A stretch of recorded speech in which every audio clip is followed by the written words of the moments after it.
ఈరోజు మనం first cinema వాళ్ళ గురించి మాట్లాడుకుందాం, 2 సినిమాని చంపేసే వాళ్ళ గురించి మాట్లాడుకుందాం, 3 మన సినిమా గురించి మాట్లాడుకుందాం. ఓకేనా? ఓకే.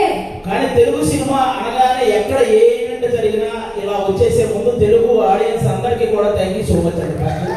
ఎందుకంటే తెలుగు సినిమా అంటేనే ఒక ఎమోషన్ అనమాట.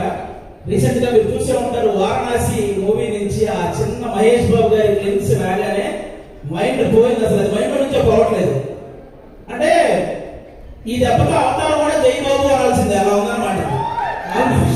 అంటే తెలుగు సినిమా అనగానే గౌరవంగా నమస్కారం పెట్టేలా చేసింది నందమూరి తారక రామారావు గారు, అక్కినేని నాగేశ్వరరావు గారు అయితే, తెలుగు సినిమా అనగానే గర్వంగా శాల్యూట్ కొట్టేలా చేసింది మెగాస్టార్ చిరంజీవి గారు అయితే, తెలుగు సినిమా అనగానే ప్రపంచంలో మనం ఏ మూలకు వెళ్ళినా నేను తెలుగు ధైర్యంగా చెప్పుకునేలా చేసింది మాత్రం ఎస్ఎస్ రాజమౌళి గారండి.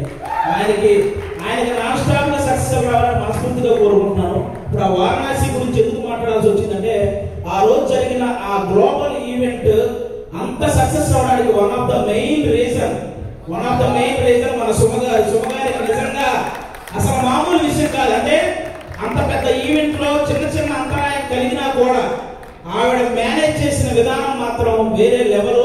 అందుకే సుమగారికి ఒకసారి గట్టిగా గెలుచుకోవడం ఆ విషయం. అదొక్కటే కాదు,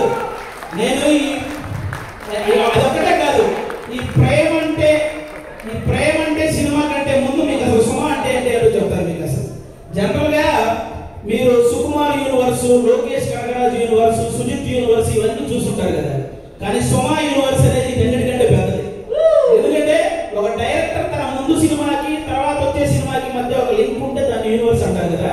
కానీ ఏ ఇండస్ట్రీకి సంబంధించిన ఏ డైరెక్టర్ సినిమా తీసినా ఆ సినిమాకి సుమ గారి యాంకరింగ్ కి మధ్య ఒక లింక్ ఉంటుంది, దాన్ని సుమ యూనివర్స్ అంటారు. అందుకే ఆ యూనివర్సే అన్నిటికంటే పెద్దదన్నమాట. అసలు సుమ అనే పేరులోనే ఉంది. ఎస్ అంటే సక్సెస్ఫుల్ గా, యూ అంటే అల్టిమేట్ గా, ఎం అంటే మీనింగ్ఫుల్ గా, ఏ అంటే యాంకరింగ్ చేసేది మన సుమ గారు. అంటే జనరల్ గా ఒక తెలుగు వాడిగా పుట్టి ఎక్కడో కేరళలో ఉన్న వాళ్ళ చేత మనవాడరా అనిపించుకున్న అల్లు అర్జున్ గారు ఎంత గ్రేటో, ఒక కేరళ అమ్మాయిగా పుట్టి తెలుగు వాళ్ళందరి చేత మన అమ్మాయిగా అనిపించుకున్న సుమ గారు కూడా అంతే గ్రేట్. అంటే తను ఒక కూతురుగా వాళ్ళ అమ్మను బాగా చూసుకుంటూ, ఒక భార్యగా తన భర్తను బాగా చూసుకుంటూ, అలాగే ఒక తల్లిగా తన కొడుకు కూతుర్ని బాగా చూసుకుంటూ, ఒక యాంకర్ గా ఇంతమందిని ఎంటర్టైన్ చేస్తూ బాగా చూసుకుంటుందంటే అది మామూలు విషయం కాదు. అందుకే ఆవిడకి నేను అంత పెద్ద ఫ్యాన్ అన్నమాట. నేను సుమ గారికి, నేను సినిమాలో మీ అందరికీ తెలిసిన పవన్ కళ్యాణ్ గారి ఫ్యాన్ అని, కానీ టీవీలో నాకు బాగా ఇష్టమైన యాంకర్ సుమ గారు. నేను అందుకు ఫ్యాన్ అనమాట. బేసిక్ గా హీరోలు ఫ్యామిలీ హీరోలు ఉంటారు, మామూలు హీరోలు ఉంటారు. అలాగే యాంకర్లో కూడా మామూలు యాంకర్లు, ఫ్యామిలీ యాంకర్లు ఉంటారు. ఫ్యామిలీ హీరో వెంకట వెంకటేష్ గారు అయితే ఫ్యామిలీ యాంకర్ మన సుమ గారు. అంటే తెలుగు సినిమా ఇండస్ట్రీకి అమ్మాయిలు రావాలంటే ఎక్స్పోజింగ్ చేయాలి, లేకపోతే కమిట్మెంట్ ఇవ్వాలి, ఇలాంటి తప్పుడు ప్రచారాలు చేస్తూ చాలా మంది చెప్తుంటారు. కానీ టాలెంట్ ఉంటే అవేం చెయ్యక్కర్లేదు అని నిరూపించినటువంటి మహిళ మన సుమ గారు. అంటే మెగాస్టార్ చిరంజీవి గారిని చూసి ఎంతమంది అబ్బాయిలు అయితే ఇన్స్పిరేషన్ గా తీసుకొని ఇండస్ట్రీకి వచ్చారో, అలా సుమ గారిని ఇన్స్పిరేషన్ గా తీసుకొని ఇండస్ట్రీకి వచ్చిన అమ్మాయిలు చాలా మంది ఉన్నారు. ఆ విధంగా కూడా ఆమెకి హ్యాట్సాప్ చెప్పుకోవాలి. ఒక ఈవెంట్ అంటే ఆల్మోస్ట్ 4 గంటలు నిలబడి ఆవిడ ఒక్కటే ఎంటర్టైన్ చేస్తూ ఉంటుంది. అలాగే ఒక టీవీ షో చేయాలంటే ఆల్మోస్ట్ 14 గంటలు నిలబడాలి. అంటే ఈవెన్ లేడీస్ ప్రాబ్లమ్స్ ఉన్నా కూడా ఆ పెయిన్ ఫేస్ మీద తెలియకుండా ఇంతమందిని ఎంటర్టైన్ చేస్తూ వస్తుంది. అంటే తను నిలబడి ఒక షోని నిలబెట్టగలిగే ఏకైక యాంకర్ మన సుమ గారు. ఆల్మోస్ట్ ఇప్పుడు కాదు, 91లో వచ్చారండి. 91 నుంచి అంటే 34 సంవత్సరాల నుంచి నాన్ స్టాప్ గా మన అందరినీ ఎంటర్టైన్ చేస్తూ తన ప్రమోషన్స్ తో ఎన్నో సినిమాలు సక్సెస్ చేసిన సుమ గారికి కూర్చొని కాదు, ఒకసారి అందరూ స్టాండింగ్ ఓవేషన్ ఇచ్చి క్లాప్స్ కొట్టాలని మనస్ఫూర్తిగా. అసలు అంటే నాకు ఇష్టమైన హీరోలకి, కమెడియన్లకి, డైరెక్టర్లకి, వీళ్ళందరికీ చాలా మందికి పద్మశ్రీ అలాగే పద్మభూషణ్ ఇలాంటి అవార్డులు మీరు రావడం చూసారు. అవన్నీ మనకు కూడా చాలా హ్యాపీనెస్ ఇచ్చాయన్నమాట. తన ప్రొఫెషన్ లో ఇంతమందిని ఎంటర్టైన్ చేస్తూ ఇంతమంది చేత ఒక గౌరవం దక్కించుకున్నటువంటి సుమ గారికి కూడా అలాంటి అరుదైన గౌరవం దక్కాలని నేను మనస్ఫూర్తిగా కోరుకుంటున్నాను. నిజంగా thank you so much Suma గారు. మీతో పాటు ఈ సినిమాలో చేయడం నిజంగా మా అందరి అదృష్టం. అది నేను షోలో చాలాసార్లు అప్పుడప్పుడు ఈవెంట్స్ లో చేశాను, కానీ ఒక ఫుల్ ప్లేజ్ సో మచ్ అండి దానికి. ఇప్పుడు ఒక్కటే మాట అంటే నేను మళ్ళీ మీ మీద పనిచేస్తే ఈ సీరియస్నెస్ అంతా పోతుంది. సో నేను దీన్ని చాలా సీరియస్ గా తీసుకుంటున్నాను. అండ్ అలాగే అది అయిపోయింది కాబట్టి టాపిక్ వెనకాల వచ్చింది మా అక్క గారు, మా అమ్మ. మీ అమ్మగారు dynamics. Thank you so much అండి. అలా ఇప్పుడు మనం సినిమా వాళ్ళ గురించి మాట్లాడుకున్నాం, ఇప్పుడు సినిమాని చంపేసే వాళ్ళ గురించి మాట్లాడుకున్నాం. ఓకేనా? బేసిక్ గా సినిమా ఇండస్ట్రీలో ఉన్న పెద్ద పెద్ద వాళ్ళందరికీ ఒకే ఒక ఇదండి, ఎవరైతే సినిమా ఇండస్ట్రీలో రైటర్స్ ఉంటారో వాళ్ళని మాత్రం ఇంకొంచెం కేరింగ్ గా ఇంకొంచెం వాల్యూ ఇవ్వాలని వాళ్ళకి నేను మనస్ఫూర్తిగా కోరుకుంటున్నాను. ఎందుకంటే రైటర్ అంటే ఇవాళ ఇచ్చింది తీసుకుంటూ చెప్పింది రాసుకుంటూ వెళ్ళిపోతాడనే ఒక చిన్న ఆలోచన నుంచి రైటర్ అనేవాడు ఒక్కసారి నాకు ఎందుకులే అనుకుంటే ఇండస్ట్రీలో ఎవరికి పని ఉండదు అనే ఒక పెద్ద ఆలోచన చేయాలని నేను మనస్ఫూర్తిగా కోరుకుంటున్నాను. ఎందుకంటే సినిమా ఇండస్ట్రీకి రైటర్ అనేవాడే ఒక హార్ట్ లాంటి వాడు. గుండె కొట్టుకోకపోతే ప్రాణం పోతే, అలాగే రైటర్ అనేవాడు పెన్ను పట్టుకోకపోతే ఖచ్చితంగా సినిమా పోతే. అందుకే రైటర్లందరినీ ఒకసారి సినిమా ఇండస్ట్రీలో ఉన్న రైటర్లందరినీ గ్యాదర్ చేసి వాళ్ళ కష్ట సుఖాలు తెలుసుకొని వాళ్ళకు ఒక నూతన ఉత్సాహాన్ని ఇస్తే ఆటోమేటిక్ గా మంచి సినిమాలు వస్తూ ఉంటాయి. ఎందుకంటే 1000 కోట్లకు సంబంధించిన వారణాసి లాంటి ప్రాజెక్ట్ రైటర్లు కూడా మన దగ్గర ఉన్నారు. కానీ కనీసం వాళ్ళ అమ్మకి 1000 రూపాయలు మందులు కొనుక్కునే స్థితి కూడా లేక వాళ్ళ టాలెంట్ అలాగే వెనకబడిపోతూ ఉంది.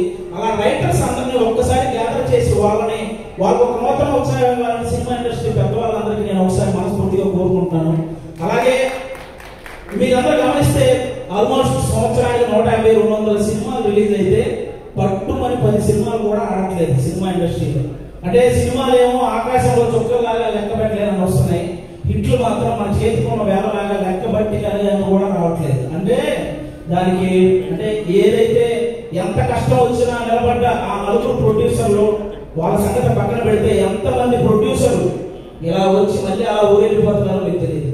అంటే కొన్ని 100 కోట్ల నష్టం భరించలేక మళ్ళీ తెచ్చుకున్న పరుగును కాపాడు కోసం ఆ ఇస్త్రీ చొక్కాలు వేసుకొని ఈఎంఐలు కొడుతూ ఉన్న ప్రొడ్యూసర్లు ఇంకా చాలా మంది ఉన్నారు. అంటే దేనికంటే ఇదంతా ప్రతి ఒక్కరు ఏదో ఒక సలహా ఇచ్చేయండి. మలయాళంలో మంజుమాల బాయ్స్ సినిమా చూసి అలాంటి సినిమా మన వాళ్ళు ఎందుకంటే తీయండి, పోనీ అలాంటి సినిమా మన వాళ్ళు తీస్తే అందులో ఐటమ్స్ అని పెట్టలేదని ఏడుస్తారు. పోనీ ఏదో ఫ్రెష్ కంటెంట్ ఉండాలి కదండి, ఫ్రెష్ కంటెంట్ కావాలి కదండి, ఫ్రెష్ కంటెంట్ తీసి రిలీజ్ చేస్తే రిలీజ్ రోజు ఫ్లాప్ చేసేసి రీ రిలీజ్ వచ్చి పాటలు పాడుతుంటారు.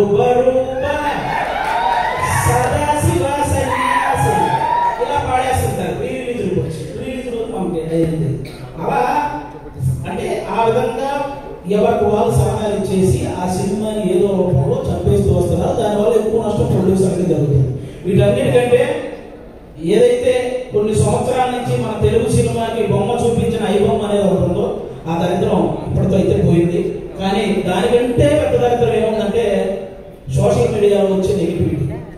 అంటే లెజెండరీ యాక్టర్స్ దగ్గర నుంచి ఇప్పుడిప్పుడే ఎదుగుదామని వస్తున్న ప్రతి యాక్టర్ మీద కూడా సోషల్ మీడియాలో విపరీతమైన నెగిటివిటీ.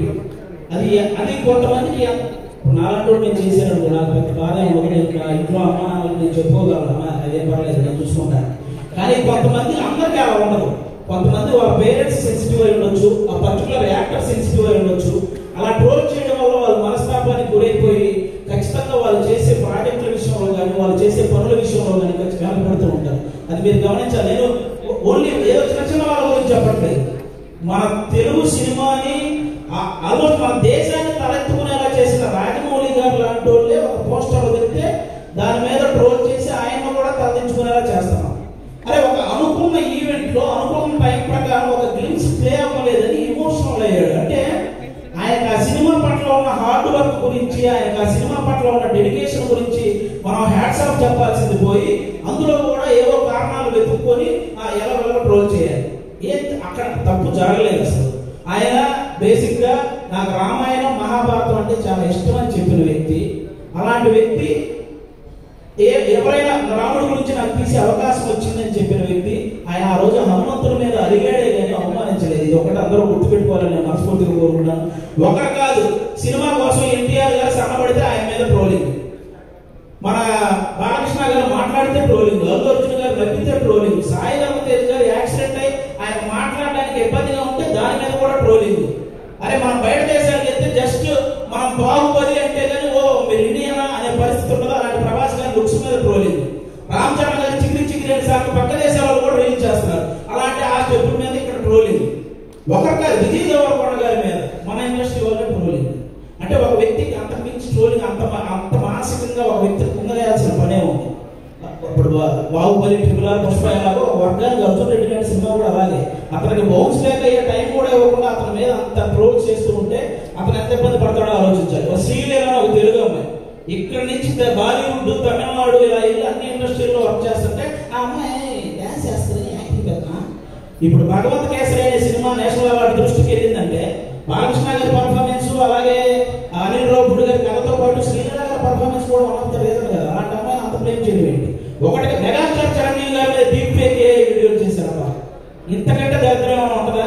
నాకు తెలిసి ఆయన రికార్డులు పుట్టిన పోస్టర్లు గోడల మీద పడేటప్పుడు ఆ ట్రోలింగ్ చేసినప్పుడు వాళ్ళ అమ్మ కడుపులో కూడా పడున్నాడు. అలాంటి వ్యక్తులు ఆయన 3 దశాబ్దాలు 1వ నంబర్ పొజిషన్ లో ఉన్నప్పుడు వీడికి అసలు ఒకటంటే ఇలా ఉంటుందని కూడా తెలియదు.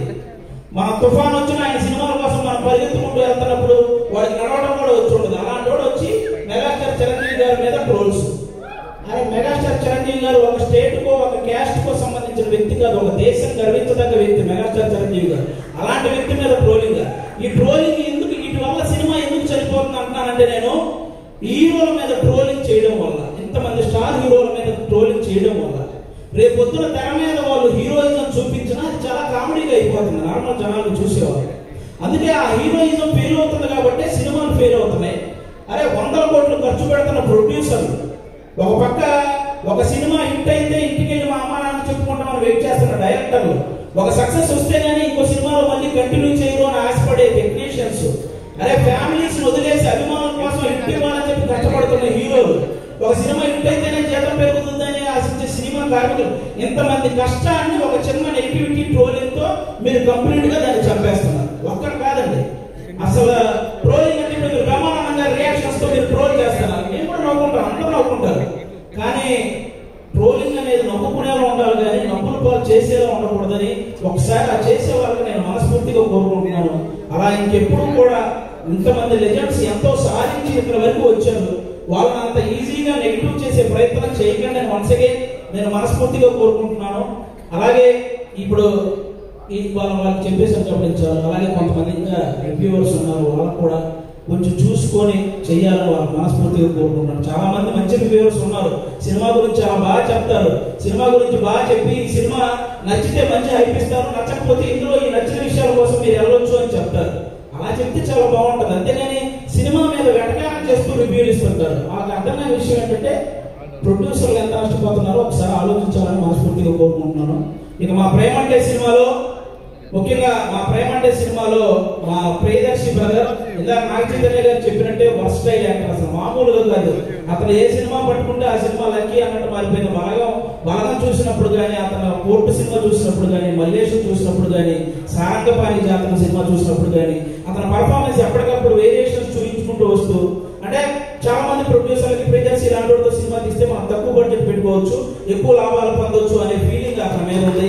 కాబట్టి అలాంటి ప్రియదర్శి గారు, మన ఆనంది గారు ఇక్కడ చెన్నై తమిళలో రెండింటిలో కూడా ఆవిడ చాలా పాపులారిటీ సాధించిన అమ్మాయి, మన తెలుగు అమ్మాయి. చాలా ముచ్చటగా ఉంటుంది చూడడానికి. ఆనంది గారు ఎక్కడ పర్ఫార్మ్ చేసినా, ఏ సీన్ చేస్తున్నా అలా చూస్తుండిపోవాలనిపిస్తుంది. మన ఆనందిని ప్రియదర్శిని హీరోయిన్లు అనడం కంటే కూడా వాళ్ళిద్దరిని పర్ఫార్మర్లు అనడం అనేది చాలా నాకు అదే చాలా బాగుంటుంది అనిపిస్తుంది. నేను అంత బాగా పర్ఫార్మ్ చేస్తారు. వాళ్ళిద్దరికి కూడా థ్యాంక్ యూ సో మచ్. మా నవనీత్ బ్రదర్ డెబ్యూ డైరెక్టర్, మీరందరూ ఆ నవనీత్ బ్రదర్ ని ఎంకరేజ్ చేయాలి. ఒక డెబ్యూ డైరెక్టర్ కి ఎన్నో కళలు ఉంటాయి, ఆ కళల్ని మీరు సాకారం చేయాలని ప్రేక్షకులందరినీ మనస్ఫూర్తిగా కోరుకుంటున్నాను. ఈ నవంబర్ 21న థియేటర్ లోకి అందరూ వెళ్ళి మా ప్రేమంటే సినిమా చూసి ఎంజాయ్ చేయాలని వన్స్ అగైన్ అందరికి థ్యాంక్ యూ సో మచ్. ప్రేక్షకులందరూ